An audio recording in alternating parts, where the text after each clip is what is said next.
ओम शांति। ओम शांति दीदी। ओम शांति।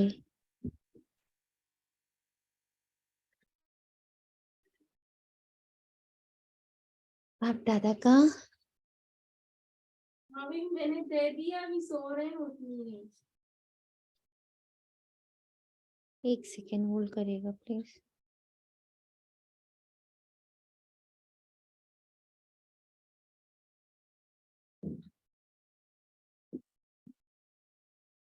परम धाम से शिव पिता, सूक्ष्म वतन से ब्रह्मा पिता,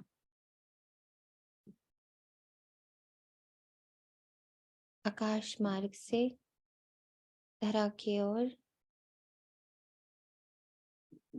पांचों तत्वों को सकाश देते हुए हम तीनों आकाश, वायु, जल, अग्नि, धारा, नवों ग्रहों को सकाश, सोम, मंगल, बुध, शुक्र, बृहस्पति, शनि, रवि, राहु, केतु,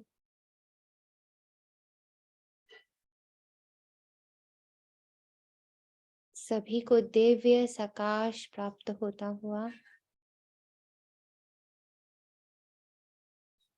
सीधे इस मणि मधुबन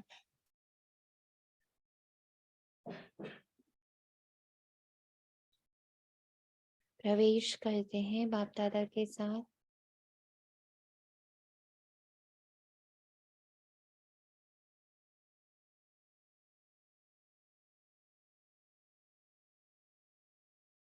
पूरा कल्प वृक्ष यहाँ इमर्ज करते हैं। जब हम आत्माओं ने 84 जन्म लिए हैं,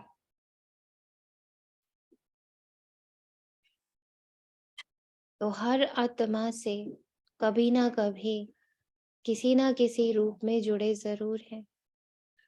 तो अपना पूरा परिवार यहाँ इमर्ज करते,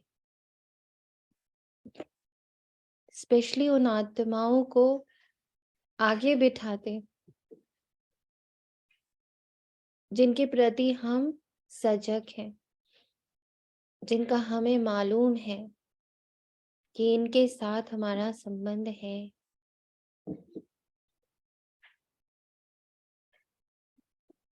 बाबा से दृष्टि लेते और देते हैं, महसूस करते एक एक को ये दृष्टि प्राप्त हो रही।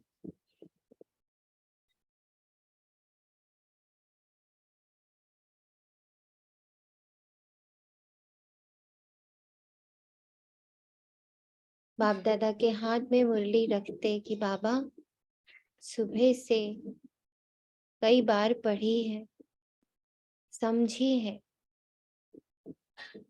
अभी कुछ ऐसा टच करो, जैसी शक्ति भरो, ऐसे वरदान दो जो सूक्ष्म माया और उसका प्रभाव पूर्णतः समाप्त हो।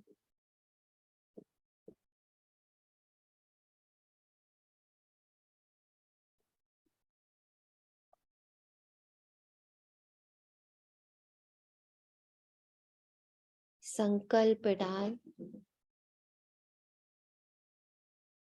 बाबा से मुरली सुनते हैं।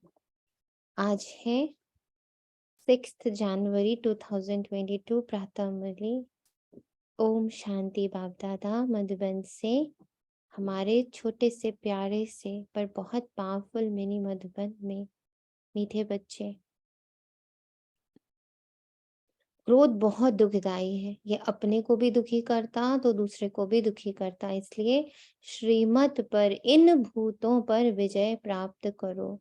यहाँ जो टच वाला पॉइंट है वो है, बाबा ने लिया सिर्फ क्रोध, है ना, लेकिन जब बाबा आगे बोला तो बोला इन भूतों, यानी क्रोध के साथ बहुत सारे और भूत हैं, इन सब पर विजय प्राप्त करनी। दूसरा पॉइंट बाबा ने जो टच कर रहा कि क्रोध बहुत दुखदाई है ना, तो अपने पर भी क्रोध नहीं करना। दूसरे पर तो नहीं करना है।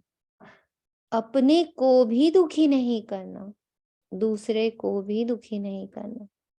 तो एक तो हुआ जब हम दूसरों पर क्रोध करते हैं, तो खुद भी दुखी होते हैं, दूसरों को भी दुखी करते हैं। पर दूसरा पॉइंट बाबा कह रहा, खुद पर भी क्रोध नहीं करना। कई बार हम खुद पर बहुत गुस्सा आता है, अपने आप से बहुत चिड़चिड़ाते हैं, गुस्सा करते हैं। अब ये गुस्सा हम किसी पे निकाल नहीं पाते, तो वो क्या करता है, हमें ही बहुत खाता है, अंदर से खोखला कर देता है, अपवित्र कर देता है। तो क्रोध भी हमें अपवित्र करता है। किसी और को कोई और टचिंग है क्रोध को लेकर आज? क्योंकि आज मुरली में बाबा ने क्रोध पर बहुत बहुत सारे रूप बताए हैं क्रोध के। किसी की कोई टचिंग है क्रोध को लेके?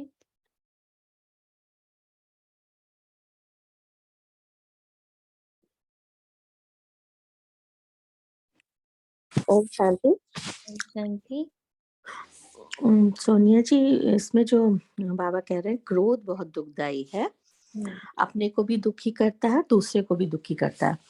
हम दुख हमें तब फील होता है जब हम दूसरे हमारी एक्सपेक्टेशन में नहीं उतरते, हम जैसा चाहते हैं वैसा नहीं होता। तो एक तरीके से शायद बाबा इनडायरेक्टली यही कह रहा है कि जो हो रहा है एक्सपेक्टेशन न रखो, पहला। दूसरा, जो हो रहा है उसे स्वीकार करो, क्योंकि वो ड्रामा में ऐसी नूद है। ऐसा लग रहा है। Thank you. ओम शांति। ओम शांति। जैसे अब क्रोध के साथ एक और भूत दिखा, दैट इज एक्सपेक्टेशन का भूत। कि यही जब एक्सपेक्टेशन हो रही होती कि मेरे मुताबिक चीजें हो, जो मैंने चाहा वही हो, उससे भी क्रोध एक्टिवेट होता है। तो क्रोध के चारों ओर क्या है, ये समझना बहुत जरूरी है। ओम शांति। आज मैं सुबह से क्रोध के अंश वंश ढूंढ रही थी, तो मुझे थोड़ा सा ये भी लगा आज चाची में कि जैसे किसी कोई हमें नहीं इतना मतलब अच्छा लगता, हम उसको इग्नोर, वैसे मिलते हैं सब कुछ करते हैं, पर उसकी बातों को या उसको भी इग्नोर करते हैं, तो अंदर कहीं ना कहीं हमारा क्रोध का अंश वंश होएगा ना, तभी तो इग्नोर करते हैं उसकी किसी चीज को। जैसे मतलब सब कुछ इज्जत भी करते हैं, सब कुछ करते हुए भी थोड़ा हल्का सा कि चलो इग्नोर जैसे करते हैं उसकी किसी बात को, तो वो भी अंदर कहीं ना कहीं डीप में क्रोधिक का अंश वंश होएगा, कह सकते ऐसा लग रहा था मुझे। बेसिकली बाबा ने आज क्रोध को क्यों वो करा है, हाईलाइट करा है बहुत स्ट्रांगली, क्योंकि इसके साथ बहुत सारे भूत है। जैसे एक एक्सपेक्टेशन का भूत हुआ, जैसे दूसरा रिजेक्शन का भूत हुआ, है ना, रिजेक्ट करते हैं हम लोगों को, हम अपने आप को बहुत रिजेक्ट करते हैं। हमने बाबा के साथ रह रह कर ये सीखा हमें दूसरे को नहीं करना है, पर कई बार हम खुद को हर पॉइंट पर बहुत रिजेक्ट कर रहे होते हैं। तो क्रोध के आसपास के सारे भूत समझने हैं।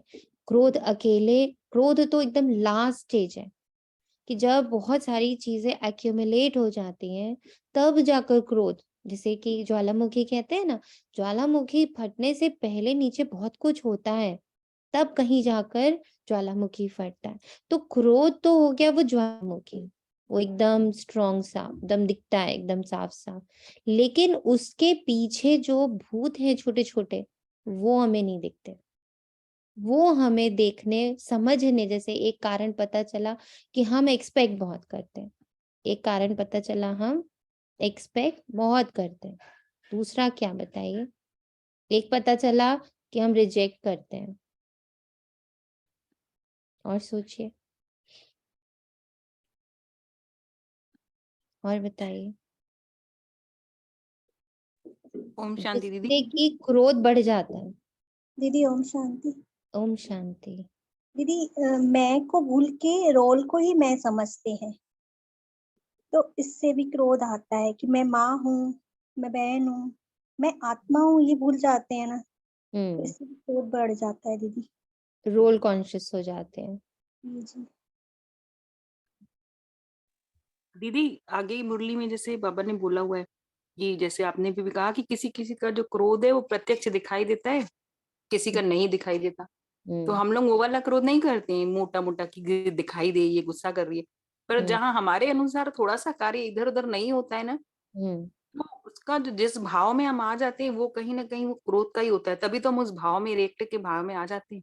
हम्म नहीं तो रिएक्ट ही क्यों हो, नहीं तो हमको फील ही क्यों, अगर हमारे हिसाब से मतलब ऐसा हमको अगर फील ना हो तो मतलब सहज नहीं है, तो वो भी क्रोध का ही अंश है, मुझे तो ऐसे ही लगता है। सूक्ष्म में वो किसी को दिखाई भी नहीं रहा, खुद ही समझ पाते हैं उस चीज को हम। यही तो बाबा ने बोला है कि उसके जो ये आसपास जो के जो ओवर भूत केयर है भी, ना, ओवर केयर भी मैंने देखा कई बारी अल्टीमेट, कई बारी क्रोध का रूप ले लेती है।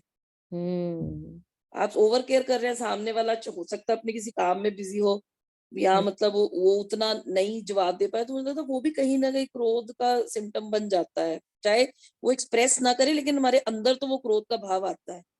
करेक्ट। जैसे अभी मुझे मतलब मैं कुछ दिनों से घर हूँ, तो मैं देख रही हूँ कि मिट्टू का थोड़ा मतलब टाइम टेबल शेड्यूल ऐसे ही है ना, खाना जबरदस्ती खिलाना पड़ रहा है, थोड़ी ओवर ओवर बिजी सा चल रहा है।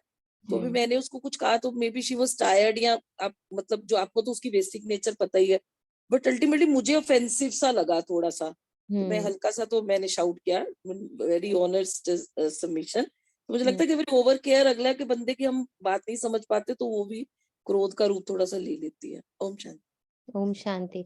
तो यहाँ पर ये भी चीज आ रहा है, ओवर केयर में फिर वही वाली बात है कि मेरे अनुसार केयरिंग भी हम जब हो रहे हैं तो उसमें भी हम अपने अनुसार केयरिंग हो रहे हैं, हम दूसरे के अनुसार केयरिंग नहीं हो रहे हैं। केयरिंग की परिभाषा भी it is totally my own परिभाषा। तो बहुत ज्यादा जो माई है ना, माई वे, बेसिकली मेरे अनुसार, मैं जो सोचती हूँ, मेरे अनुसार ये राइट टाइम है खाने का, मेरे अनुसार ये है सोने का टाइम, मेरे अनुसार ये उठने का टाइम, मेरे अनुसार ऐसे बोलना चाहिए, मेरे अनुसार ऐसे चलना चाहिए। तो ये जो माई वे है ना, that is a big problem. And वो क्या क्रिएट करता है, हमारा क्रोध। ओम अगर शांति। वो पूरा निचोड़ते हैं तो। हाँ जी। दी एक एक्सेप्टेंस भी नहीं होता कि मतलब जैसे कुछ दिन पहले जो फील हुआ था बाबा के साथ, अरे कितना अच्छा था, ये था वो था, फिर वैसा ही सेम फील करने की जिद वो फिर बहुत क्रोधी बना देती। मतलब वो वैसा ही चाहिए, अरे कुछ नया आ रहा है उसके लिए भी रेडी नहीं होते, और फिर नया नहीं भी दिख रहा है तो फिर परेशानी, फिर क्रोध, और ये क्या हो गया, मतलब ऐसे ऐसे चल रहा है। तो पास्ट एक्सपीरियंस, हमारा पास्ट हमारा हमेशा क्रोध दिलाता है हमें। इसीलिए आज बाबा ने जब रात्रि क्लास का जिक्र किया तो उसमें सबसे पहले कहा पास्ट छोड़ दो, है ना। तो पास्ट को हमें छोड़ना। अब देखो, क्रोध के अगर हम सारे भूतों को जान जाएं कि ये कौन कौन से भूत हैं जो क्रोध दिलाते हैं, क्योंकि बेचारा क्रोध तो ना लास्ट में एग्रीवेट होता है, this is the last stage, but उसके पीछे हैं भूत। तो अगर मैं अपने सारे भूतों को पकड़ लूं कि अच्छा तुम सब जब आते हो ना तो मेरा क्रोध एक्टिवेट हो जाता है, तो हमें वो माइन्यूट चेकिंग करनी है। प्रश्न है, कल्प कल्प का दाग किन बच्चों पर लगता है, उनकी गति क्या होती है। बाबा कहते जो अपने को बहुत होशियार समझते हैं ना, श्रीमत पर पूरा नहीं चलते। ये लाइन बहुत बहुत इम्पोर्टेंट है, जो परसों की हमारी वरदान में थी। क्या, छोटी छोटी अवज्ञाएं, बड़ी बड़ी तो कर ली, बड़ी बड़ी बातें तो बाबा की सब मान ली, पर छोटी छोटी अवज्ञाएं, अरे इतना तो चलता है। ये जो हम अभी तक लेके चल रहे हैं ना, यही क्या कर रहा है, बाबा कह रहा है अंदर कोई ना कोई विकार गुप्त व प्रत्यक्ष रूप में है, उसे निकालते नहीं। माया वहीं से घेराव करती है, माया को रास्ता वहीं से मिलता है। सपोजिटली मैंने आलस पर बहुत वर्क नहीं किया है, आलस को मैं ना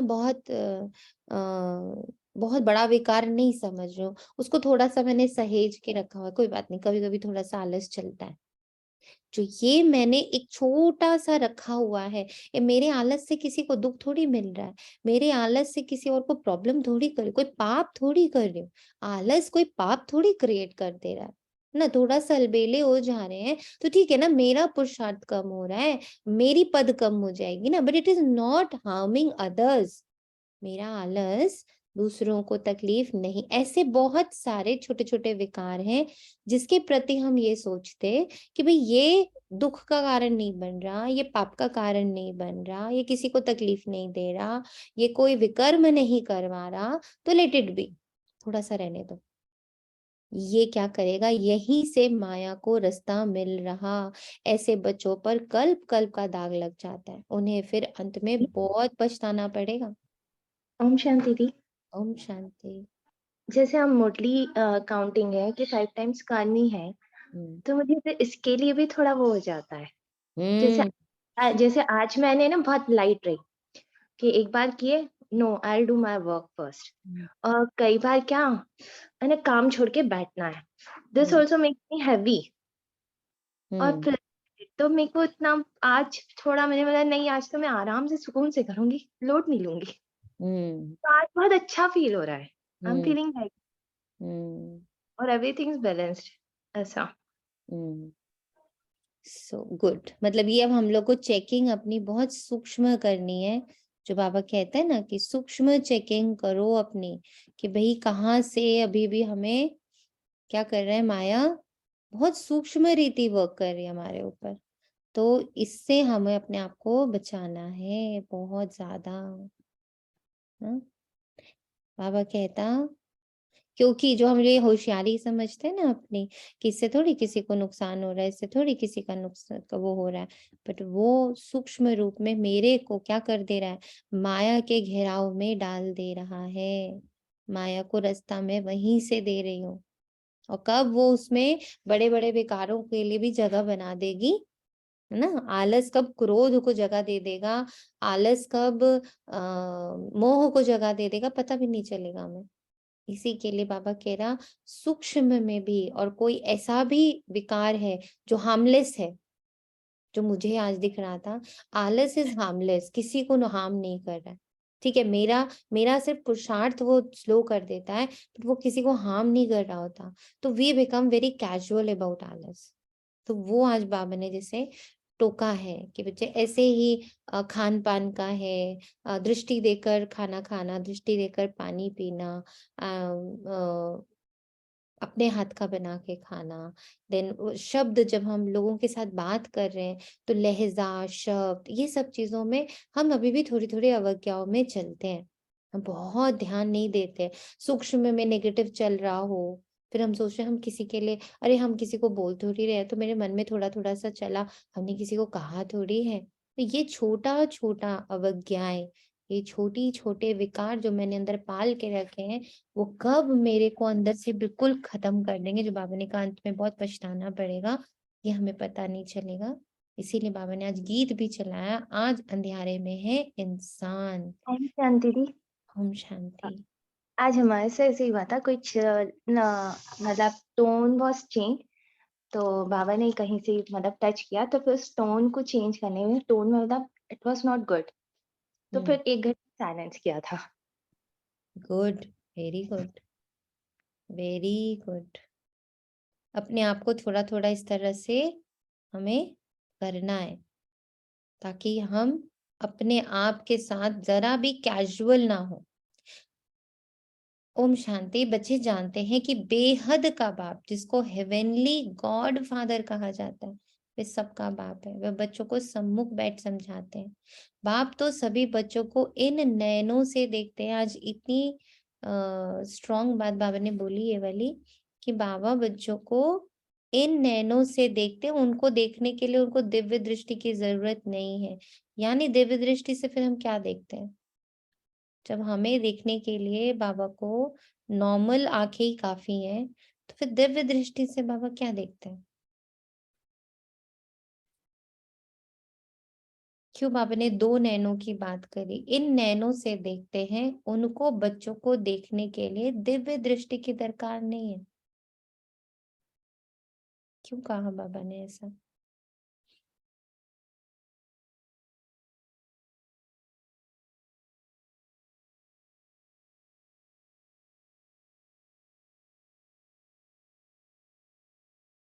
बताएं। ओम शांति दीदी। ओम शांति। शायद ऐसा लगता है कि जो बाबा है वो अधिक अपनापन दिखा रहा है बच्चों के साथ। जैसे हमारे लौकिक में माँ बाप हैं, उनको कोई दिव्य दृष्टि तो नहीं चाहिए ना, वो हमें प्यार से देखते हैं। तो बाबा भी हमारे साथ जैसे घुल मिल जाना कि मैं बाबा में समा गई, वो मेरे में समा गया, कुछ ऐसे बाबा का ये तो नहीं है प्रयोजन, मतलब अधिक प्यार। और सोचिए। दीदी हाँ ओम जी। शांति। ओम शांति। दीदी बाबा कह रहा है कि मुझे बच्चों को देखने के लिए दिव्य दृष्टि की आवश्यकता नहीं होती, मैं इन नैनों से देख रहा हूँ, क्योंकि बॉडी कॉन्शियस मैं हुई हूँ, बाबा नहीं हुआ है ना। तो मुझे ये ना इस देह से अलग होके आत्मा स्वरूप में स्थित होके परमात्मा को देखना है, लेकिन परमात्मा तो सिर्फ मेरी आत्मा को ही देख रहा है ना, तो उसको चेंज होने की जरूरत नहीं है। तभी बाबा कह रहा है कि इन नैनों से देख रहा हूँ मैं। Good, very good. इन नैनों में बाबा ब्रह्मा हम्म बाबा को भी कहता है, ब्रह्मा यस। बाबा के थ्रू बाबा हमें देख रहा है ना। तो बाबा कह रहे हैं मुझे कोई अपनी अपनी कोई स्पेशल शक्ति को की जरूरत नहीं है, बाबा दिव्य है ना। और ब्रह्मा बाबा के नैनों से जब वो हमें देख रहा है तो वो कैसे देख रहा है, वो कोई बहुत डिफरेंट नजरिए से नहीं देख रहा। हम जो हैं जैसे हैं बाबा हमें बिल्कुल वैसे ही देख रहा है।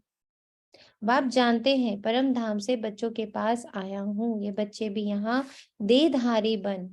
देखो अब बाबा को ये एहसास पूरे टाइम है कि बच्चे यहाँ देहधारी बन पाठ बजा रहे हैं। इन बच्चों को बैठ सम्मुख पढ़ा रहा हूँ। बच्चे भी जानते बेहद का बाप जो स्वर्ग की स्थापना करने वाला है, वे फिर से हमको भक्ति मार्ग के धक्कों से छुड़ाए हमारी जोत जगा रहे। तो हम देहधारी बनकर पाठ बजा रहे हैं, ये बात बाबा को याद रहती है हमेशा। इसीलिए बाबा को कभी दिव्य दृष्टि की जरूरत नहीं। उसको हमें डिफरेंशिएट, जैसे अभी रोशनी आत्मा ने कहा कि उसको बार बार ये डिफरेंशिएट करने की जरूरत नहीं पड़ती कि अच्छा ये देह है और इसके बीच में बैठी आत्मा है, ये देह अलग है, ये आत्मा अलग है, ये रोल अलग है और आत्मा अलग है। उनको बार बार ये नहीं कहना है, सोचना नहीं है, क्योंकि वो तो हमेशा ही हमें आत्मा रूप में ही देख रहे हैं। उनको हर पल ये पता है कि हमने तो ये देह धारण किया है, अंदर में मैं एक बहुत शुद्ध सी पवित्र सी आत्मा हूँ, मैं पार्ट प्ले कर रही हूँ। इसलिए बाबा पार्ट पर फोकस ही नहीं करता। पार्ट अच्छा बुरा सब तरह का मिल सकता है, किसी को कैसा भी रोल मिल सकता है। तो बाबा की जो नजर है वो रोल पर है ही नहीं, बाबा की नजर सिर्फ सोल पर है। बच्चे भी जानते हैं बेहद का बाप जो स्वर्ग की स्थापना करने वाला है, वे फिर से हमको भक्ति मार्ग के धक्कों से छुड़ाए हमारी ज्योत जगा रहा है। ज्योत जगा रहा है, रोशनी, जो कल बाबा ने कहा मैं रोशनी से भर रहा हूँ। सभी सेंटर के बच्चे समझते हैं कि अब हम ईश्वरीय कुल के व ब्राह्मण कुल के हैं। कल इसी को बाबा ने क्या कहा था, हर दिन बाबा नए तरीके से हम लोग को बोलता है। कल यही इसी पॉइंट को बाबा ने कल कैसे कहा था, ईश्वरीय कुल और ब्राह्मण कुल को शिव वंशावली और ब्रह्मा वंशावली। Yes, thank you. सृष्टि का रचता कहा जाता है परम पिता परमात्मा को। सृष्टि कैसे रची जाती है वह बाप बैठ समझाते हैं। अब सृष्टि कैसे रच रही है बताएंगे? क्या समझ में आया अभी तक कि सृष्टि कैसे रची जा रही है? बाबा कह रही है मैं बैठ के तुम्हें समझाता हूँ, बताइए क्या समझ आ रहा, कैसे सृष्टि रची जा रही है? एक तो सबसे पहले बाबा कह रहा है कि अपने आप को आत्मा समझो, and everything is drama cartoon going on. जी जैसे बाबा हम सबको, हम भले ही पाठधारी, उन्हें पता है कि पाठधारी हमारे रोल को नहीं देख रहा, हमें वैसे देख रहा जैसे हम हैं। तो यही एक तरीका बाबा बता रहे हैं कि इस दृष्टि को रखने से ही सब जगह प्योरिटी फैलेगी, वो वाली सृष्टि रचेंगे। आए हैं जिनकी जैसी नजर है वेजिटेरियन, और बाबा ने वृत्ति दृष्टि से सृष्टि, ये बाबा ने हम लोग को समझाया है ना। वृत्ति, दृष्टि और फिर है सृष्टि। तो सृष्टि कैसे रची जाती है वो बाप बैठ समझाते हैं। बच्चे जानते हैं माता पिता बगैर कभी मनुष्य सृष्टि रची नहीं जा सकती।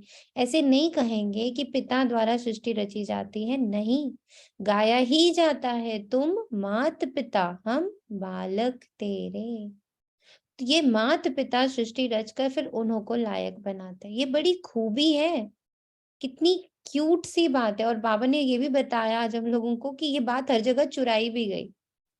जो ये ओरिजिनल बात संगम युग पर यथार्थ रीति होती है, प्रत्यक्ष रूप से होती है, फिर वही चीज स्टोरीज चुराई भी गई है। कैसे चुराई गई बाबा ने बताया। ऐसे तो नहीं ऊपर से देवताएं आकर धर्म स्थापन करेंगे। जैसे क्राइस्ट क्रिश्चियन धर्म की स्थापना करते हैं तो क्राइस्ट को भी क्रिश्चियन लोग फादर कहते हैं ना। अगर फादर है तो मदर भी जरूर चाहिए, अगर फादर है तो मदर जरूर चाहिए। उन्होंने मदर रखा है मैरी को। अब मैरी कौन थी? क्राइस्ट की नई आत्मा ने आकर तन में प्रवेश किया, तो जिसमें प्रवेश किया उसके मुख से प्रजा रची, वो हो गए क्रिश्चियन। यह भी समझाया गया कि नई आत्मा जो ऊपर से आती है, नई आत्मा जो ऊपर से आती है उसका ऐसा कोई कर्म ही नहीं जो दुख भोगे, उसका कोई ऐसा कर्म ही नहीं। यही चीज बाबा अपने लिए कहते हैं, भाई मैं अकर्म हूं, मेरे पास कोई ऐसा कर्म नहीं जो मैं दुख भोगूं। तो फिर दुख कौन भोगता है? दुख कौन भोगता है फिर?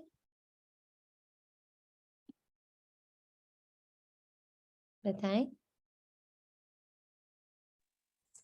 दी जैसे ब्रह्मा बाबा के लिए कहा था ना, यस, राह चलते ब्राह्मण दुख संस्कृत। सारा ब्रह्मा बाबा भोगता है क्योंकि उनके पास कर्म है। शिव बाबा के पास कर्म ही नहीं है, ही डजंट हैव कर्म, इसीलिए वो दुख नहीं भोगते। दुख कौन भोगता है? ब्रह्मा बाबा भोगता है क्योंकि उनके पास कर्म है। इतना कर्म किया ना ओम उन्होंने। ओम ओम शांति दीदी। ओम शांति। दीदी तो ये दुख जो भोगती है वो आत्मा क्या पहले से आई हुई होती है क्या? नहीं बताया ना बाबा ने कि वो उस समय ही आती है। नहीं नहीं, वो आत्मा तो उस समय आती है जो शरीर, जैसे कि बाबा ने बोला ना क्राइस्ट की आत्मा आती है, शरीर जेसस का लेता है। हाँ, तो क्या शरीर जेसस का शरीर पहले से था? जीसस का शरीर तो पहले से था ही ना, उस समय क्राइस्ट की आत्मा आई। जैसे ब्रह्मा बाबा का शरीर तो पहले से था ना। हाँ एग्जैक्टली वैसे ही ना। एग्जैक्टली वैसे ही बाबा ने बताया ना, वही तो आज बाबा ने पूरा, बल्कि बाबा ने आज यस। तो बहुत बड़ी बात भी बोली, विच इज हिडन राज, जो बाबा आज हमें दे रहा। बाबा कह रहे पवित्र आत्मा आती है, जैसे परम पिता परमात्मा कभी दुख नहीं भोग सकता। दुख अथवा गाली आदि सब इस साकार को देते हैं। क्यों? क्योंकि इनके कर्म है ना, कर्म अनुसार इनको मिलेगी, गाली भी मिलेगी, दुख भी मिलेगा, सब कुछ मिलेगा, क्योंकि ब्रह्मा बाबा के अपने कर्म हैं। पर जो कर्म बाबा करके जाता है ना, उसका दुख बाबा को नहीं मिलता। तो क्राइस्ट को भी जब क्रॉस पर चढ़ाया तो जरूर जिस तन में क्राइस्ट की आत्मा ने प्रवेश किया उसने ही दुख सहन किया। क्राइस्ट की प्योर सोल तो दुख नहीं सहन कर सकती। तो क्राइस्ट हुआ फादर। माँ कहाँ से लावे? तो मेरी को मदर बना दिया। दिखाते हैं मेरी कुमारी थी, मदर मैरी जो थी वो कुमारी थी, उनसे क्राइस्ट पैदा हुआ। ये सब शास्त्रों से, कितनी बड़ी बात बाबा ने आज खोली है। ये बात शास्त्रों से उन लोगों ने उठाया, इसमें भी बाबा ने कह दिया ये सच नहीं है। ये बात जो क्राइस्ट की पूरी स्टोरी है। आप जो भी बोल रहे हो आपकी आवाज नहीं आ रही है कोई तो चढ़ाया गया था सूली पे जी।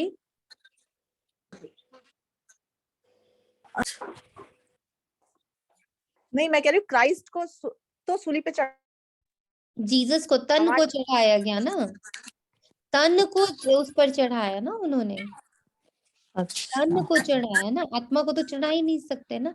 और उस समय अच्छा जिस समय वो दुख हो रहा था, वो दुख जीसस सह रहा था, क्राइस्ट तो था ही नहीं। जैसे बाबा ने यही तो बताया कि ये सारी कहानी तो हमारी है कि शिव बाबा ब्रह्मा तन में प्रवेश करते, ब्रह्मा तन को दुख होता, ब्रह्मा तन को गाली मिलती, उस समय शिव बाबा वहां नहीं होता क्योंकि शिव बाबा को तो वो भोगना ही नहीं। ये जो पूरी यहाँ की स्टोरी है उसको उन लोगों ने शास्त्रों से उठाया। कैसे उठाया? दिखाया है ना, कुंती कन्या थी, उसने उनसे कर्ण पैदा हुआ। अब ये दिव्य दृष्टि की बातें हैं, ये वाली बातें दिव्य दृष्टि की हैं। ये सब कैसे हुआ होगा, है ना, ये दीदी हम लोगों ऐसे तो को नहीं पता है। ओम शांति दीदी, ऐसे तो नहीं कि क्राइस्ट की आत्मा को हम बाबा शिव बाबा की आत्मा से तो नहीं कंपेयर कर सकते ना, कि वो नहीं, तो क्राइस्ट की जो पवित्र आत्मा थी, फिर उसने जन्म तो लिए होंगे ना दोबारा भी इस तो बाबा ये कब कह संसार रहे में। कंपेयर करो? बाबा तो ये बता रहा है कि उन्होंने हमारे ही शास्त्रों से ये कहानियां उठा ली। उनके अनुसार जो बाबा कह रहे हैं, उनके अनुसार वो कथा भी करेक्ट नहीं है। जैसे बाबा कहते हैं ना, हमारे पास जो कथाएं हैं कृष्ण की और राम जी की जो भी कथाएं हैं, बाबा ने कहा कि ओरिजिनली ये सब नहीं हुआ है। क्योंकि जब राम राज्य है, जब कृष्ण राज्य है, तो कंस है ही नहीं, रावण है ही नहीं। रावण कंस ये सारी कहानियां तो अभी से रिलेट हो रही है, कलयुग से रिलेट हो रही है।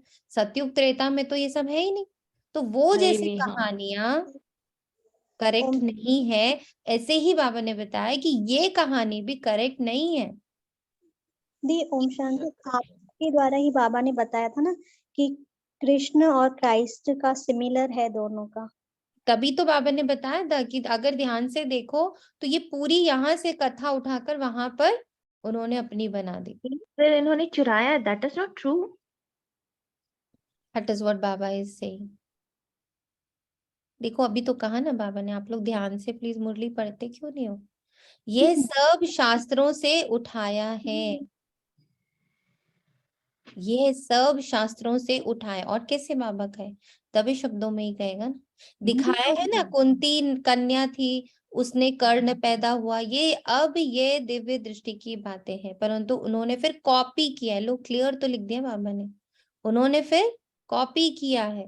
तो जैसे ये ब्रह्मा मदर है, अब कैसे कॉपी किया वो बता रहे बाबा, कि जैसे ये ब्रह्मा मदर है, मुख द्वारा बच्चे पैदा कर फिर संभालने के लिए मम्मा को दिया, तो क्राइस्ट का भी ऐसे दिखा दिया कि क्राइस्ट ने प्रवेश कर धर्म की स्थापना की। उनको कहेंगे क्राइस्ट की मुख्य वंशावली भाई और बहन। क्रिश्चियन का प्रजापिता हो गया क्राइस्ट, जिसमें प्रवेश कर बच्चे पैदा किए, वह हो गई माता। फिर संभालने के लिए दिया मदर मैरी को, उन्होंने मैरी को मदर समझ लिया। यहाँ तो बाप कहते हैं मैं इनमें प्रवेश कर मुख संतान रचता हूँ। तो यहाँ जो बाबा ने कहा वो एग्जैक्टली वहां चुरा लिया गया। तो उसमें ये मम्मा भी मुख संतान ठहरी। ये है डिटेल में समझने की बातें, इसमें बहुत गहराई है।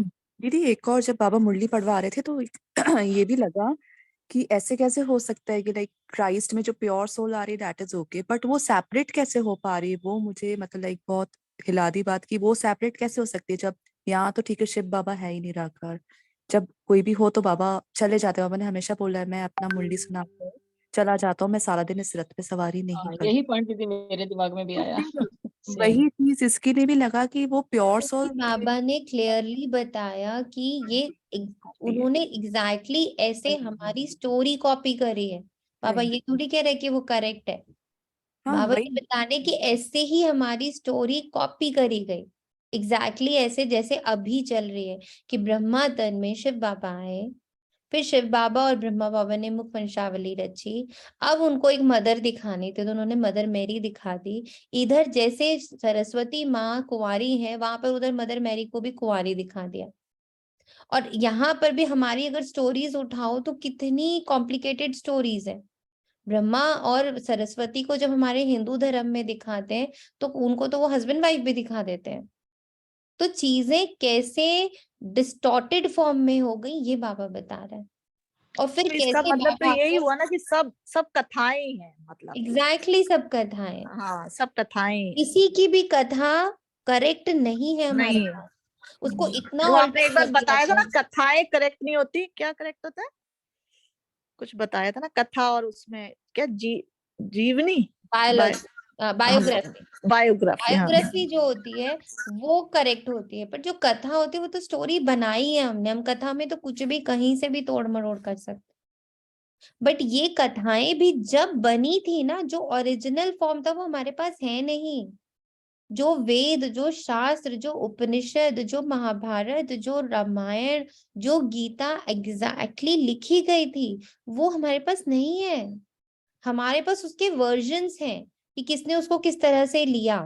जैसे आज बाबा की मुरलियों को हर आत्मा कितने डिफरेंट तरह से लेती है। आज आप सुनने बैठो, जिसके मुंह से मुरली सुनो वो डिफरेंट ही फॉर्म में होती है, अलग ही उनका मंथन होता है। तो ओरिजिनल मुरली जो है वो तो है ही नहीं ना। आज हमारी मुरली भी तो सतो प्रधान से गिर गई है, क्योंकि एग्जैक्ट मुरली के वर्ड्स पे कोई नहीं चल रहा, सब उसमें अपना मंथन मिला देते हैं उठाकर। नहीं थी, एक ये भी ओम लगा शांति। कि बाबा ना पूरे ओम क्लेंजिंग शांति। कर रहे हैं कि ये धर्म कैसे पकड़ के रखा है अंदर, जो इसकी हिस्ट्री वो पकड़ के रखी है बुद्धि ने, पूरा क्लीन किया आज बाबा ने उस चीज को। यस, इसीलिए बाबा बार बार कह रहे हैं, जो जिससे सुन रहे हो उसको हटाओ बुद्धि से, ओम बिल्कुल शांति हटाना है। दीदी। हमें अपनी बुद्धि और बाबा की बुद्धि के कॉर्ड को मैच करना है। जैसे कल मैंने आपको बोला था कि मेरा जो कॉर्ड है बुद्धि का, कॉर्ड मतलब आप समझते हो ना, क्या बोलते हो उसको, नाड़ी। जब नाड़ी बच्चे की नाड़ी होती है, नाड़ होती है, ठीक है। तो जैसे बच्चे की कॉर्ड जो होती है, जब बच्चा पेट के अंदर होता है तो मांस के कॉर्ड से वो जुड़ा हुआ होता है। ऐसे ही हमारा जो कॉर्ड है वो अब जुड़ा हुआ बाबा से होना चाहिए। मेरी बुद्धि बाबा के बुद्धि से जुड़ी होनी चाहिए, पर वो जुड़ी किससे हुई है? इन 2500 वर्षों में रावण से जुड़ी हुई है। तो दीदी कथा सुनना इतना अच्छा लगता है। क्यों हम लोगों को, लोगों के जो डिस्क्रिप्शंस होते हैं मुरलियों के, जैसे सूरज भाई हैं, सचिन भाई हैं, आप दादियों की मुरली सुनो, एग्जैक्ट वर्ड टू वर्ड दादी वही बोल रही है, उसमें कभी वो कुछ भी मिक्स नहीं कर रही होती, वर्ड टू वर्ड चल रही होती है मुरली, धीरे धीरे प्यार से। उसमें कोई दादी अपनी तरफ से मनमत नहीं मिक्स कर रहे होते। इसमें आशा दीदी की भी कभी मुरली सुनो तो आशा दीदी भी कोई मिक्स नहीं बिल्कुल नहीं करती, मनमत मिक्स बिल्कुल करते, नहीं करती मिक्स। ज्यादा आशा से दीदी की मुरली ज्यादा सुनो। उससे रिलेटेड जो स्टोरी जब बाबा ने सुनाई थी तो बाबा हाँ, ने उस दादी को वो क्या पुराने बोला, अनुभव बताती हैं, बस पुराने। अनुभव बता देंगे वो, लेकिन कभी भी मुरली को तोड़ मड़ोड़ वो नहीं करते हैं। पर हमारी पता है नेचर क्या है? हमारी नेचर है स्टोरीज बनाने की। हमारे को 2500 वर्षों में रावण ने यही सिखाया, स्टोरी बनाओ। तो हम स्टोरी, जहां स्टोरी मिलती है हमें मजा आता है वहां पर, कि ये मुरली अच्छी है। वो ना दीदी बड़ा डीप में जाती हैं, वो दीदी बड़ा स्टोरीज सुनाती हैं। तो जहां स्टोरीज है वहां मन लगता है। ये बुद्धि अब हमें तोड़नी है, स्टोरीज नहीं सुननी है। ओम शांति। ओम शांति। कल जैसे आपने हंस के ऊपर बोला था ना कि मैंने कोई सर्चिंग नहीं की, कुछ भी नहीं, सिर्फ बाबा से अपनी बुद्धि को जोड़ा और बाबा मंथन करवा रहे हैं। तो आज दीदी कमल के ऊपर भी अमृत वेले बाबा से जोड़ दिया, बाबा मुझे कुछ नहीं पता, आप करवाओ मंथन। तो दीदी इतना सुंदर मंथन निकल के आ रहा था, पता नहीं ये कहाँ से निकल के आ रहा है, समझ ही नहीं आ रहा था जब बाबा पे सौंपा। तो सच है। तो बाबा, इसीलिए तो दादियां और आज की मुरलियों में फर्क आ गया ना। तो सतो प्रधानता से ये सारी चीजें तमो प्रधान, बाबा कहते हैं ना, हर चीज सतो से तमो में आती है। तो हमारा जो यज्ञ है उसमें भी ये वाला पार्ट आने वाला है। इसीलिए बाबा ने, याद है ना, बीच में कहा था कि एक क्लास हम लोग को ऐसी करनी है जिसमें हमें ये समझना है कि हम जो ये होशियार समझ रहे हैं खुद को, ये हम कैसे पछताने वाले लास्ट में। और ये जो मुझे आजकल टचिंग होती है, दैट इज स्टोरीज से अपने आप को अलग करो, वर्ड टू वर्ड चलो, बस वर्ड टू वर्ड। उसमें अगर तुम जरा भी नई नई स्टोरीज, गणेश की स्टोरी, राम की स्टोरी, कृष्ण की स्टोरी, या किसी भी स्टोरी को लेके चलोगी तो तुम मूंझ जाओगी। और वही तुम्हारा विकार को सेट रखने का जगह बन, ये भी तो एक विकार है ना, हर चीज को बड़ा इलैबोरेट करना। बाबा कह रहे विस्तार को संकीर्ण करो, समेटो खुद को ना। दूसरी बात है, बाप समझाते, आज एक पार्टी आबू में आने वाली है वेजिटेरियन का प्रचार करने। 2 दिन से बाबा वैष्णव पे बोल रहा है, तो उनको समझाना है बेहद का। बाबा अब देवी देवता धर्म की स्थापना कर रहे हैं जो पक्के वेजिटेरियन थे। देवी देवता धर्म वाले पक्के वेजिटेरियन की आज बाबा ने क्या खूबी बताई। कौन होते पक्के वेजिटेरियन? बाबा ने कहा देवी देवता धर्म वाले होते, है ना, देवी देवताएं पक्के वेजिटेरियन है। पक्के वेजिटेरियन मतलब, एक बार बाबा ने बीच में कराया भी था। दी एक बात तो बाबा ने कहा था कि अहिंसा परमो धर्म, और फिर आज बाबा ने बोला वाइसलेस। हाँ, तो पक्के वेजिटेरियन कौन? एक बार आई रिमेम्बर, मेरे ख्याल 2-4 महीने पहले एक मुरली में ही बाबा ने बड़ी जोर से बोला था, पक्का वेजिटेरियन कौन? संकल्प में यदि आत्मा को कौन सा भोजन देते हैं, कौन से थॉट्स देते हैं, इन प्योर थॉट्स देते हैं तो हम हैं ही नॉन वेजिटेरियन। ये वाले बाबा ने बहुत अच्छे से 2-3 दिन किया था इस पर वर्क दीदी। बाबा ने बोला था ना कि अगर आपको शरीर दिखते हैं तो आप नॉन वेजिटेरियन हो, यस है ना। अगर आपको ये बोला था, शरीर दिख हाँ। रहे हैं तो आप नॉन वेजिटेरियन हो। जी। तो बाबा कहता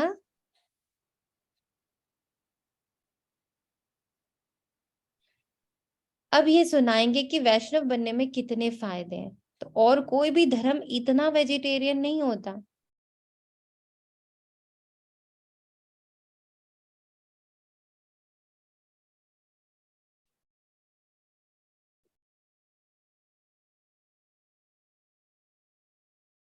तो बाबा कहता अब ये सुनाएंगे कि वैष्णव बनने में कितने फायदे, परंतु सब तो बन नहीं सकते क्योंकि बहुत हिरे हुए हैं, आदत पड़ी हुई है।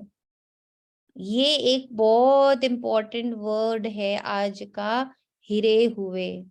बार बार बाबा ने कहा आदत पड़ी हुई है। आदत पड़ी है स्टोरीज बनाने की, आदत पड़ी है पास्ट में जाने की, आदत पड़ी है कि थोड़ा किसी किसी चीज से कनेक्ट करने की, आदत पड़ी है कि ना जो पहले से इंफॉर्मेशन है उसको एक बार थोड़ा सा ना जाने, ना प्रियोर इंफॉर्मेशन जो मिली हुई है, जो दुनिया ने अपनी मत से बनाई हुई है, उसको थोड़ा सा पढ़े, उसको थोड़ा सा जाने। ये आदत पड़ी हुई, जिसको छोड़ना बाबा कहते बड़ा मुश्किल है। परंतु इस पर समझाना है कि बेहद के बाप ने जो हेवन स्थापित किया उसमें सभी वैष्णव अर्थात विष्णु की वंशावली थे। वैष्णव का अर्थ आज बाबा ने क्या बताया, विष्णु की वंशावली, जहां हम आत्मा देखते हैं, शरीर नहीं देखते। शरीर देखना ही नॉन वेजिटेरियन है। उसका रोल देख लेना, उसको देहधारी देख लेना, वो ही नॉन वेजिटेरियन है। Vegetarian means I am seeing only the pure part of you. आपकी विशेषता, आपकी अच्छाई, सब कुछ अच्छा देखना इज बीइंग वेजिटेरियन। देवताएं बिल्कुल वाइसलेस थे। आजकल के वेजिटेरियन तो विशेष है। क्राइस्ट से 3000 वर्ष पहले भारत हेवन था। तो ऐसे ऐसे समझाना है। कितने पॉइंट्स बाबा आजकल देता है कि किन किन पॉइंट्स पर समझाना है। तुम बच्चों को के बगैर ऐसा कोई मनुष्य नहीं जिसको मालूम हो कि स्वर्ग क्या चीज है। इतनी पावरफुल रचना है जिसका इफेक्ट पूरे 2500 वर्ष रहता है, जिसकी स्थापना स्वयं भगवान करता है, जो इतनी पावरफुल चीज है, जिसके लिए सारे धर्म बोलते हैं स्वर्गवासी हुआ, हेवन गया, हाँ अल्लाह के घर गया। इसका इतना इम्पोर्टेंस है, हर धर्म गा रहा है इसके बारे में। पर वो क्या चीज है, कब फॉर्म होता है, कैसे फॉर्म होता है, ये सिर्फ बाबा कहते हैं तुम बच्चे ही जानते हो। इसीलिए हमें बाबा कहते हैं मनुष्य नहीं है। अब हम मनुष्य नहीं है, ये भी समझना बड़ा जरूरी है। Now we are special souls, we are फरिश्ते। हम फरिश्ते हैं, हम बाबा के बच्चे हैं, हम परमात्मा के सेवादारी हैं।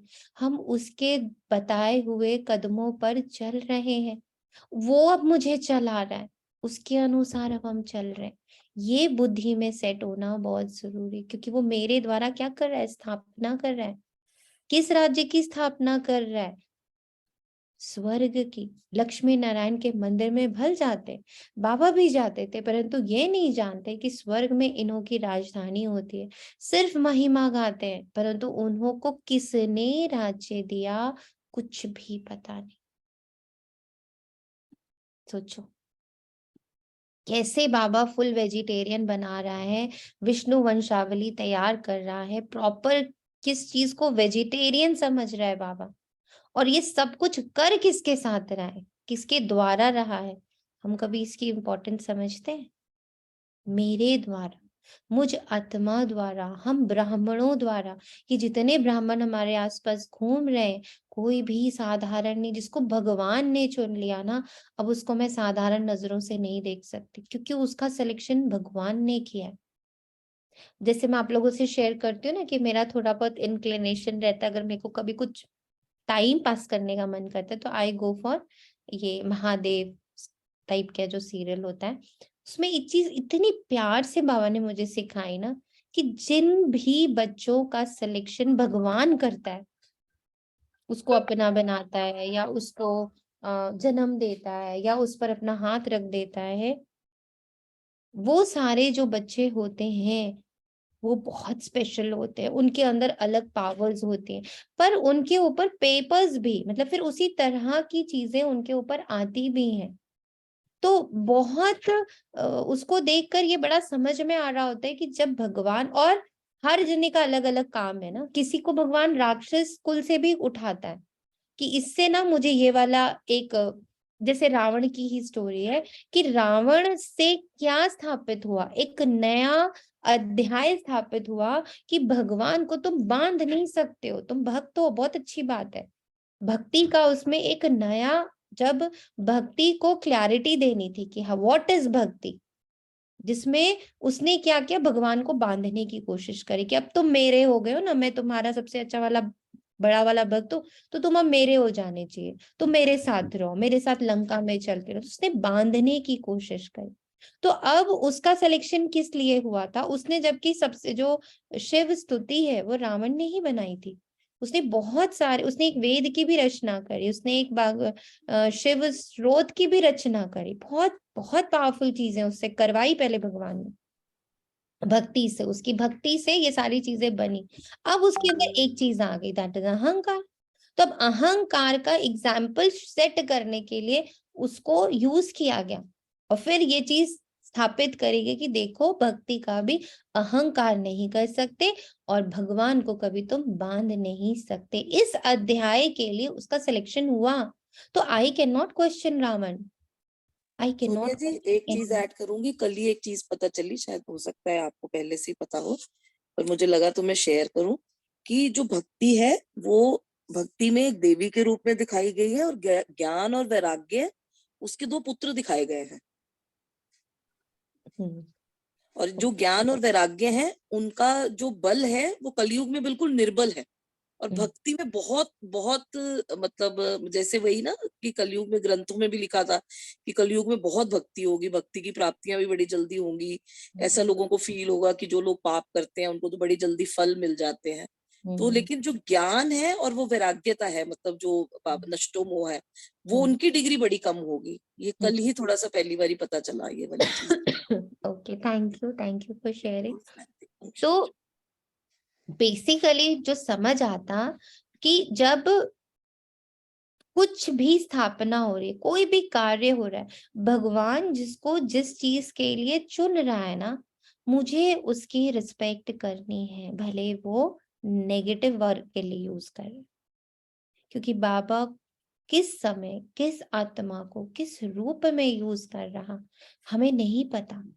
सो वी हैव टू, मतलब जो मुझे बहुत स्ट्रांगली बाबा आजकल सिखा रहा है, respect every soul for what that soul is, come whatever, कुछ भी उसको सोना सिखाया है, उसको गाली देना सिखाया है, उसको कुछ भी, उसके अंदर कुछ भी है, बट मेरी रिस्पेक्ट उसके रोल अनुसार चेंज नहीं होनी चाहिए। ये चीज इवन उस जो अध्याय में देखती हूँ उसमें भी वो चीज को वो बहुत स्ट्रांगली समझाते हैं, बार बार, जो शंकर का जिसका स्वरूप है, वो बार बार महादेव ये बात कहते हैं, कभी भी किसी को भी आको नहीं, कब वो नेगेटिव हो जा रहा है, कब वो पॉजिटिव हो जा रहा है, ये अंदर उसकी चॉइसेस है, उसका बार बार वो कहते हैं, मैंने उसे ऑप्शन दिया है, मैंने उसे विकल्प दिया है, बार बार वो उनकी लाइनें होती हैं। किसी को भी समझाने की बात होती है तो वो हर बार मुस्कुराते हुए कहते हैं विकल्प उसके सामने है, अब वो उसमें से किसको चुनता है, चुनाव अनुसार वो या तो देवता बन जाएगा या दानव बन जाएगा, बट वो बार बार चेंज होता है। आज वो एक बहुत सुंदर उसमें एक सोल को लिया भी था उन्होंने कि जिसको बहुत सारे वरदान मिलते हैं, वो जब वरदान उस पर हावी होते हैं तो वो नेगेटिव हो जाता है। जब वो फिर जैसे ही वो शिव से मिलता है, महादेव से मिलता है, तो वो वरदान मतलब वो जाते हैं, हल्के पड़ जाते हैं, और उसका जो पॉजिटिव एटीट्यूड है वो फिर से एग्रीवेट हो जाता है। तो वो बार बार ना कभी देवता कभी दानव, कभी देवता कभी दानव, तो सारे लोग बहुत कंफ्यूज हो जाते हैं। बट वहां एक क्लैरिटी बाबा दे रहा था, it is all about your choices. बार बार महादेव यही कहते हैं कि ये तो उसका चुनाव है, मैं उसको विकल्प सारे देकर आया हूं। जब वो अपने उन वरदानों की अहंकार में आ जाता है तो वो नेगेटिव रोल प्ले करने लगता है। जब उसको फिर से विकल्प देता हूं मैं और फिर से वो वापस से अपने पुराने उसमें आता है तो वो देवता की तरह बिहेव करने लगता है। तो दुनिया के लिए ये डिसाइड करना कि he is a negative person और he is a positive person बहुत डिफिकल्ट हो जाता है। यही आज हमारी जिंदगी है। इसलिए मुझे किसी को भी देख कर हमें एक लाइन ड्रॉ नहीं करनी है कि अच्छा ये तो ऐसा है, नहीं कर सकते, क्योंकि वो पल पल बदल रहा है, पल पल उसके जीवन में कुछ नया आ रहा है। या तो उससे वो बहुत नेगेटिव बन रहा है या वो उससे बहुत पॉजिटिव बन रहा है, हमें नहीं पता। सो वी कैन नॉट जज, वी कैन नॉट डिक्लेयर। ये हमें सीखना है। स्पेशली संगम युग में ये बहुत ज्यादा ब्राह्मणों के साथ भी है। हर ब्राह्मण सुबह से शाम में कितनी बार up and down, up and down, up and down, मतलब लोएस्ट से हाईएस्ट, हाईएस्ट से लोएस्ट में कितनी बार जाता है। तो हाउ कैन आई से ये ब्राह्मण बहुत अच्छा है, ये ब्राह्मण गड़बड़ है, नहीं कह सकते हम। इसलिए हमें किसी को भी देखकर कोई भी जजमेंट नहीं पास करनी। बाबा कहते बाबा भी जानते थे परंतु ये नहीं जानते कि स्वर्ग में इन्हों की राजधानी होगी। सिर्फ महिमा गाते परंतु उन्हों को किसने राज्य दिया कुछ भी पता नहीं। अब तक बहुत मंदिर बनाते हैं क्योंकि समझते हैं लक्ष्मी ने धन दिया, इसलिए दीपमाला पर व्यापारी लोग लक्ष्मी की पूजा करते हैं। इन मंदिर बनाने वालों को भी समझाना चाहिए। जैसे फॉरेनर्स आते हैं तो उनको भारत की महिमा बतानी चाहिए कि क्राइस्ट ने 3000 वर्ष पहले भारत ऐसा वेजिटेरियन था। क्राइस्ट से 3000 वर्ष पहले भारत ऐसा वेजिटेरियन था, ऐसा कोई और नहीं हो सकता। उनमें बहुत ताकत थी, गॉड गॉडेस का राज्य था। अब ये हम जब तक खुद नहीं महसूस करें हम किसी को समझाएंगे कैसे? बताइए कि कौन सी ताकत थी, वो वेजिटेरियन कैसे थे। अब मैं ही नहीं महसूस कर रही, मैं आपको क्लियर कभी उस डिटर्मिनेशन से बोल ही नहीं पाऊंगी। मेरे बातों में वजन ही नहीं आएगा कि मैंने ही वो ताकत फील नहीं करी। इसलिए देवता, दिव्यता की ताकत को हमें पहले बहुत महसूस करना है। गॉड गॉडेस का राज्य कहा जाता है, अब वही राज्य फिर से स्थापन हो रहा है। ये वही समय है, शंकर द्वारा विनाश भी गाया हुआ, फिर विष्णु का राज्य होगा। बाप द्वारा स्वर्ग का वर्षा लेना हो तो आकर ले सकते हो। रमेश उषा दोनों को सर्विस का बहुत शौक है, 2 दिन से बाबा रमेश भाई को याद कर रहे हैं। ये वंडरफुल जोड़ा है, बहुत सर्विसेबल है। देखो नए नए आते हैं तो पुरानों से भी तीखे चले जाते हैं। बाबा युक्तियां बहुत बताते परंतु कोई ना कोई विकार का नशा है तो माया उछलने नहीं देती। ट्रुथ ऑफ अस, अब कोई ना कोई विकार का नशा है, ये ध्यान रखना है कि हमारे अंदर जरा भी विकार आएगा तो माया हमें उछलने नहीं देगी, हमें नशे में आने नहीं देगी। ये बहुत इंपॉर्टेंट पॉइंट। कोई में काम का थोड़ा सा भी अंश है, बाबा कह रहा है कोई में काम का थोड़ा सा अंश है, क्रोध भी बहुतों में, परिपूर्ण कोई बना नहीं है। इसलिए no definition, this is good and this is bad, this is right this is wrong, ये बहुत पुण्यात्मा है ये पापात्मा है, ये तो बड़ा अच्छा ब्राह्मण है ये तो गड़बड़ ब्राह्मण है। इस तरह के शब्द, इस तरह के जजमेंट्स हम नहीं दे सकते। क्यों? बाबा ने लिख दिया कोई परिपूर्ण नहीं बना है, कोई भी नहीं, कोई भी ब्राह्मण इस वक्त परिपूर्ण बना नहीं है, सब बन रहे हैं। So we have to respect, सब बन रहे हैं, एक एक ब्राह्मण बन रहा है। तो मेरा रिस्पेक्ट एक एक ब्राह्मण बच्चे के प्रति, बाबा के एक एक क्रिएशन के प्रति हमारी क्या होनी चाहिए? रिस्पेक्ट होनी चाहिए। माया भी अंदर काटती रहती है। जब से रावण राज्य आरंभ हुआ है तब से इन चूहों ने कुतरना शुरू किया, इसीलिए इनको पकड़ना बहुत जरूरी है। अब तो भारत बिल्कुल ही कंगाल हो गया है, माया ने सबको पत्थर बुद्धि बना दिया है।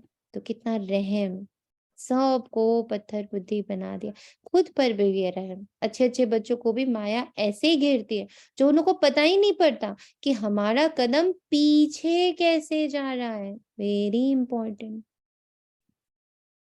मेरे कदम पीछे जा रहे हैं। फिर संजीवनी बूटी सुंघाकर होश में लाते हैं। क्रोध भी दुखदाई है, अपने को भी दुखी करता, दूसरों को भी दुखी करता। कोई में गुप्त है, कोई में प्रत्यक्ष है। कितना भी समझाओ, समझते नहीं। ये जो गुप्त है, इसको जानना बहुत जरूरी है। प्रत्यक्ष तो फिर भी पकड़ में आ जाता है, गुप्त कहाँ से पकड़े?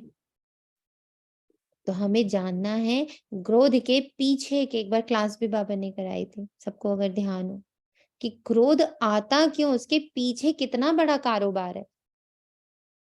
एक्सपेक्टेशन, माई वे, रिजेक्शन, सबको देह देखना, सबके रोल देखना, उसका अच्छा बुरा देखना, उसका पाप पुण्य देखना, ये सब चीजें आंखों से जो हम क्राइम कर रहे होते हैं, उसी से फाइनली हमें क्या होता है, हम क्रोधी हो जाते हैं, हमें गुस्सा आ जाता है ना। अब जैसे ब्राह्मणों को ही देख रहे हैं, तो कुछ ब्राह्मण है बाबा की बातों पर बिल्कुल नहीं चल रहे हैं, अब देख देख के गुस्सा आया जा रहा है कि ये तो बाबा ने कहा है ना, ये तो बाबा ने कहा है, जो बाबा ने कहा ये वही नहीं कर रहे। बस अंदर अब धीरे धीरे क्या हो रहा है, क्रोध बढ़ता चला जा रहा है। तो हम सिर्फ खुद को देखें। जब जब मेरी आंखें बाहर जाएंगी तो कुछ ना कुछ लेकर आ जाएंगी, और तब माया ऐसा घेरती कि पता भी नहीं चलता। कदम पीछे खिसकते चले जाते हैं, हमें पता ही नहीं चलता। कितना भी समझाओ, समझते बाहर हैं। दीदी बाहर क्रोध करे ना करे, खुद पर गुप्त रीति कितना गुस्सा आते रहता है अंदर ही अंदर अपने ही ऊपर। हम्म इसीलिए तो बाबा कह रहे हैं, क्रोध नहीं करना है। बहुत सूक्ष्म रीति सब चीजों को अपने अंदर ना इम्बाइब करना है, बहुत प्योर बनना है हमें अभी। इसलिए आज की मुरली से पता हेडेक हो गई मुझे ये सोच के, बाबा कितना सूक्ष्म है, इतना सूक्ष्म कैसे पकड़े। ये मेरे को लाइन समझ में आ रही है, सब कुछ समझ में आ रहा है, पर इतने माइन्यूट तरीके से माया अंदर बैठी हुई है, उसको पकड़ू तो पकड़ू कैसे। अब तो तुम ही पकड़ो, मेरे को तो सर दर्द हो रहा है सोचकर कि हाउ टू होल्ड इट। और बात बिल्कुल सही है। अब गुस्सा तो आएगा ही। मान लीजिए आपने मुझे कोई श्रीमत दी है, मैं उसको फॉलो नहीं कर पाती, तो मुझे तो अपने ऊपर ही गुस्सा आ जाता है कि यार सुबह तो समझा था, फिर क्यों किया तुमने ऐसा। फिर बाबा ने कहा ये भी नहीं करना है, तो फिर कैसे कैसे इस चीज को हैंडल करा जाए। अभी अपने को बहुत होशियार समझते हैं, पीछे बहुत पछताना पड़ेगा, कल्प कल्प का दाग लग जाएगा। श्रीमत पर चले तो फायदा भी बहुत है, नहीं तो घाटा भी बहुत है। मत दोनों की मशहूर है, श्रीमत और ब्रह्मा की मत। कहते हैं ब्रह्मा भी उतर आए तो ये नहीं मानेंगे। कितना पावरफुल पॉइंट है कि दो मतें ही मशहूर है, एक श्रीमत, दूसरी ब्रह्मा की मत। और मैं ही ये लाइन बहुत बोलती थी पहले कि इनको ना ब्रह्मा भी उतर आए ना समझा नहीं पाएगा, इनको भगवान भी आके समझाए ना इनको समझ नहीं आएगी। ये दो वर्ड्स भक्ति काल में यूज करते थे, आज समझ में आया कि क्यों इन्हीं दोनों का नाम। तब ये क्यों नहीं कहते थे कि सरस्वती भी आके नहीं समझा सकती, तो दुर्गा भी आके नहीं समझा सकती, नहीं बोलते थे। भक्ति काल में यही बोलते थे, भगवान भी आए ना इनको समझा नहीं सकता, ब्रह्मा भी उतर आए ना तो भी नहीं समझा पाएंगे। दोनों वर्ड कॉमनली यूज होते हैं, बट आज जाके उसका महत्व समझ में आया कि वाई इन्हीं दोनों का नाम लिया जाता है, श्री कृष्ण का नाम नहीं लेते। अब तो परमपिता परमात्मा खुद मत देते हैं, बाबा को भी उनसे ही मत मिलती है, ब्रह्मा बाबा को।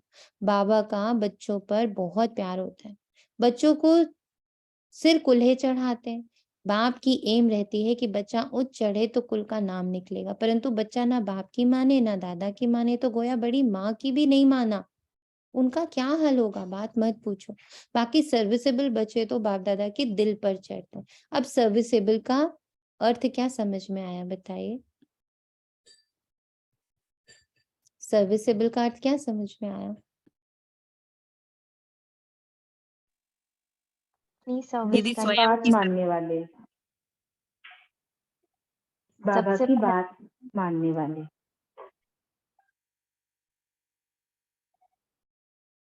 सूक्ष्म माया को हटाने वाले, बिल्कुल शुद्ध होना है।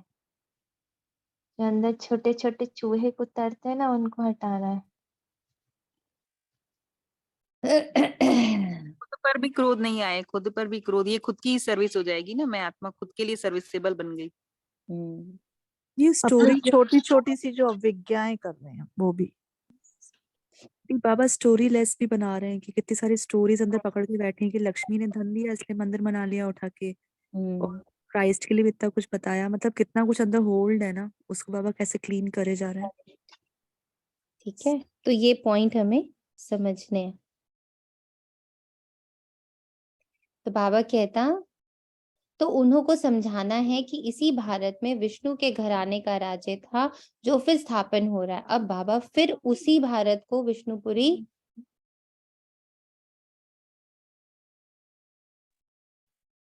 उसी भारत को बाबा विष्णुपुरी बना रहे। तुमको बहुत नशा होना चाहिए, वह लोग तो मुफ्त अपना नाम निकालने के लिए माथा मार रहे हैं। खर्चा तो गवर्नमेंट से मिल जाता है, सन्यासियों को बहुत पैसे मिलते हैं। अभी भी कहते हैं भारत का प्राचीन योग सिखलाने जाते हैं तो झट पैसे देंगे। बाबा को तो किसी के पैसे की दरकार नहीं, ये खुद सारी दुनिया को मदद करने वाला भोला भंडारी, भोला भी है और भंडारी भी है। आज बाबा ने इन दोनों को कितना अलग करके समझा दिया कि मैं भोला भी हूं, पर मेरे पास जो भंडारी है ना वो किसी के पास नहीं। मदद मिलती है बच्चों की, हम भंडारी हैं बाबा के, हमसे कितना कुछ हो रहा है। तो बाबा की भंडारी कौन है? सारे भोले भोले बच्चे बाबा की भंडारी हैं ये। इसीलिए हर बच्चे के प्रति रिस्पेक्ट इज वेरी इंपॉर्टेंट, क्योंकि सब किसकी संतान है? बाबा की। हिम्मते बच्चे मददे बाप। जब कोई बाहर से आता है तो हिरे हुए होते हैं। हिरे हुए मतलब हैबिचुअल। उनको पुरानी आदतें पड़ी हुई हैं, उनको पुराने उनके बहुत सारी मान्यताएं हैं, समझते हैं आश्रम है कुछ दे देंगे, परंतु तुमको बोलना है। ये शुरू में बहुत स्ट्रांगली बाबा कराता था, अगर आपने ज्ञान नहीं उठाया तो आप एक बूंद भी, एक रुपया भी आश्रम में दे नहीं सकते। तो उसकी स्टोरी शायद आप लोग को पता भी होगी कि एक बार गवर्नर आए थे माउंट आबू में, जो उस समय गवर्नर थे, तो वो आए थे ब्रह्मा बाबा के पास और उन्होंने बोला कि मुझे लग रहा है यहाँ पे कुछ धार्मिक चीजें हो रही है, आई वांट टू डोनेट। तो ब्रह्मा बाबा ने साफ मना कर दिया कि if you really want to donate then do the 7 days course. जब तक आप 7 days कोर्स नहीं करोगे हम आपसे कुछ भी ले नहीं सकते। इतनी स्ट्रॉन्ग बाबा की। अब देखो वो सतो प्रधानता थी, अभी क्या है? इसीलिए बाबा कहता है हर चीज सतो से तमो में आती। ज्ञान तो कुछ सुना नहीं है, कुछ पता नहीं, हम बीज बोते हैं स्वर्ग में फल मिलना है, ये पता भी तब हो जब ज्ञान सुने। ऐसे आने वाले करोड़ों आएंगे। ये अच्छा है जो बाबा गुप्त रूप से आया, कृष्ण के रूप में आ जाता तो रेती मुआफे इकट्ठे हो जाते, एकदम चटक पड़ते, कोई घर में बैठ ना सके। तुम ईश्वरीय संतान हो, यह भूलो मत। बाप की तो दिल में रहता है कि बच्चों को पूरा वर्षा लेवे। ये बाबा की शुभ आश है हम बच्चों के लिए, और यही आश हम सबकी हर बच्चे के लिए होनी चाहिए कि सबको संपूर्ण वर्षा मिले। स्वर्ग में तो ढेर आएंगे, परंतु हिम्मत कर उच्च पद पाए वे कोटों में कोई निकलेगा। अच्छा, माता पिता बाप दादा का मीठे मीठे सिखिले दे बच्चों प्रति याद प्यार और गुड मॉर्निंग। रूहानी बाप की रूहानी बच्चों को नमस्ते। हम रूहानी बच्चों की रूहानी माता पिता बाप दादा को याद और प्यार भरी नमस्ते और शुक्रिया बाबा, शुक्रिया, बेहद दिल से शुक्रिया। ये रात्रि क्लास है 15 जून 68 की, वेरी इंपॉर्टेंट। पांच जो हो गया, ये वाली लाइन जो है ना, ये हम लोग को बहुत रट लेनी है। पांच जो हो गया उनको रिवाइज करने से जिनकी कमजोर दिल है तो उन्हों के दिल की कमजोरी भी रिवाइज हो जाती है। इसलिए बच्चों को ड्रामा के पट्टे पर ठहराया जाता है। आज ड्रामा के पट्टे पर रहने का अर्थ समझ में आया। Be in the present moment. अगर जरा भी हम पास्ट में जाते हैं तो अभी हम बहुत कमजोर हैं, वहां से क्या लेकर आते हैं? वहां से हम कीचड़ा भी उठा लाते हैं, वहां से हम कमजोरी भी उठा लाते हैं। इसीलिए हमें बाबा मना करता है कि पास्ट मतलब भूत। You are not suppose to go to the past. मुख्य फायदा है ही याद से, याद से ही आयु बड़ी होगी। अब याद बाबा क्या देता है हमें? याद के लिए क्या दे रखा है? याद के लिए दे रखा है परम धाम, याद के लिए दे रखा है सतयुग, याद के लिए दे रखा है सूक्ष्म वतन। तो ये सब क्या है? फ्यूचर है। तो बाबा बेसिकली कह रहा कि अपनी जो कॉर्ड है, अपनी जो बुद्धि है, उसकी जो रगे हैं, उसको किस तरफ जोड़नी है जाकर? फ्यूचर की तरफ, जो फ्यूचर बाबा दिखा रहा है। पास्ट से रगों को काटना है, नहीं तो क्या होगा? कमजोरी आएगी, रिवाइज होएगी बार बार। याद से ही आयु बड़ी होनी है। ड्रामा को बच्चे समझ जाएं तो कब फील होगा ना, हम्म फ्यूचर ही प्रेजेंट फील होगा। फ्यूचर ही प्रेजेंट फील होगा। प्रेजेंट में जब हम, जो बाबा याद दे रहा है, जो जो चीजें बाबा देखने को समझने को दे रहा है, अगर मैं उससे अपने कॉर्ड्स जोड़ लूंगी तो फिर मैं क्या हो जाएगा? मेरा फ्यूचर जो है वो प्रेजेंट बन जाएगा, प्रेजेंट जो है वो फ्यूचर बन जाएगा। पर पास्ट के कॉर्ड्स अगर पकड़े हुए हैं तो पास्ट की जो कमजोरियां हैं वो मेरे प्रेजेंट को क्या करेंगी? डिस्ट्रॉय कर देंगे। इसलिए बाबा कहता ड्रामा को बच्चे समझ जाएं तो कब ख्याल ना हो। ड्रामा में इस समय ज्ञान सीखने और सिखाने का चल रहा है, फिर पाठ बंद हो जाएगा। ना बाप का ना हमारा पाठ रहेगा, ना उनका देने का पाठ ना हमारा लेने का पाठ हो। एक हो जाएंगे ना, हमारा पाठ नई दुनिया में हो जाएगा, बाबा का पाठ शांति धाम में होगा। पाठ का रील भरा हुआ है ना, हमारा प्रारब्ध का पाठ बाबा का शांति धाम का पाठ। ये बहुत इंपॉर्टेंट है। We will gain and Baba will stay in शांति धाम।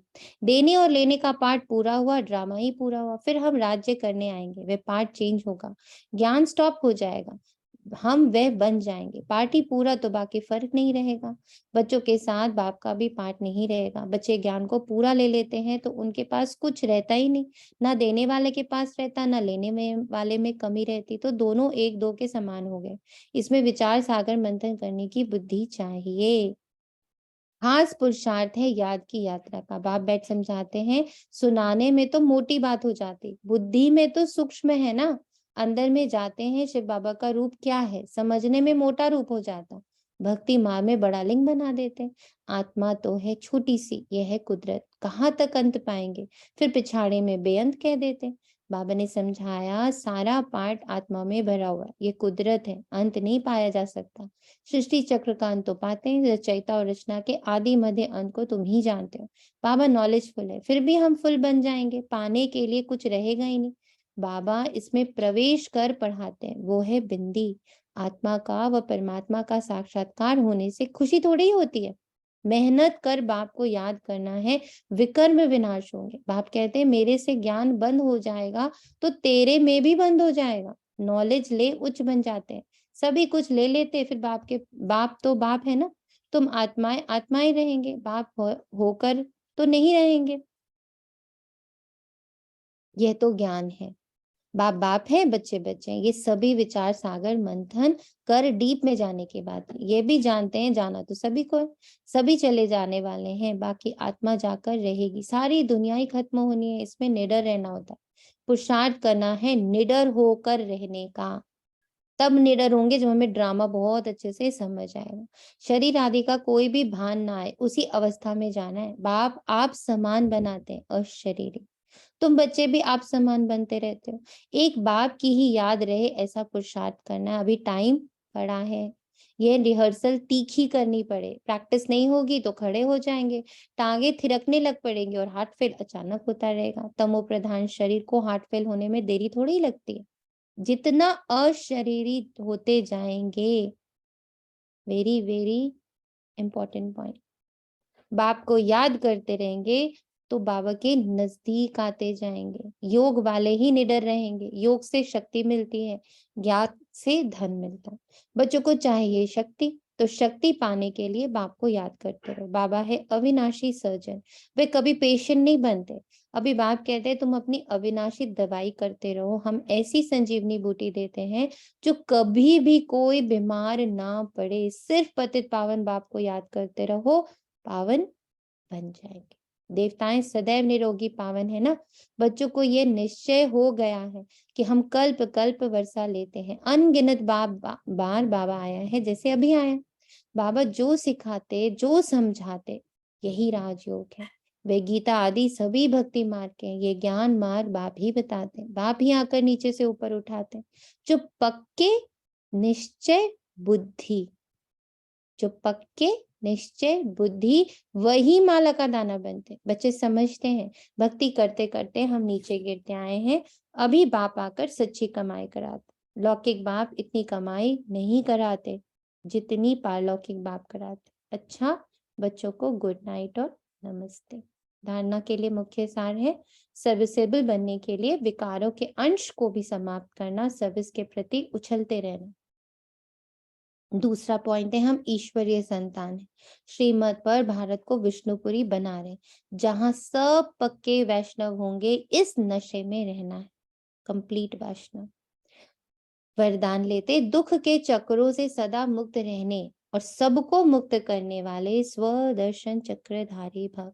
जो बच्चे कर्मेंद्रियों के वश होकर कहते हैं कि आज आंख ने, कल मुख ने, कभी दृष्टि ने धोखा दे दिया, तो धोखा खाना अर्थात दुख की अनुभूति होना। दुनिया वाले कहते हैं चाहते नहीं थे लेकिन चक्कर में आ गए, लेकिन जो स्वदर्शन चक्रधारी बच्चे हैं वे कभी किसी धोखे के चक्कर में नहीं आ सकते। वह तो दुख के चक्रों से मुक्त रहने वाले और सबको मुक्त करने वाले हों। मालिक बन सर्व कर्मेंद्रियों से कर्म कराने वाले होंगे, करने वाले नहीं, कराने वाले। स्लोगन है अकाल तख्त नशीन बन, अपनी श्रेष्ठ शान में रहो तो कभी परेशान नहीं होंगे। अच्छा, ओम शांति। शुक्रिया बाबा, तेरा तुझको अर्पण है।